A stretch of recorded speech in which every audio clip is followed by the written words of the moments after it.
Ever struggled to pinpoint the peak performance in your data jungle? This video will show you exactly how to visualize the highest mean in Tableau, making those key insights jump right off the screen.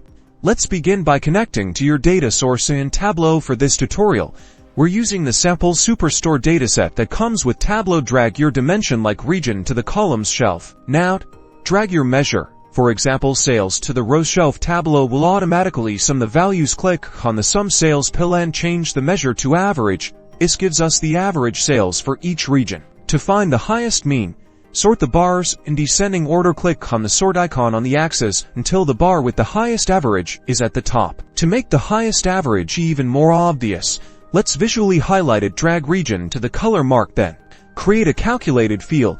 Name it highest average and input the formula max fixed AVG sales equals AVG sales. Drag this new calculated field to the color mark. You will see the bar with the highest average sales pop out. And that's it.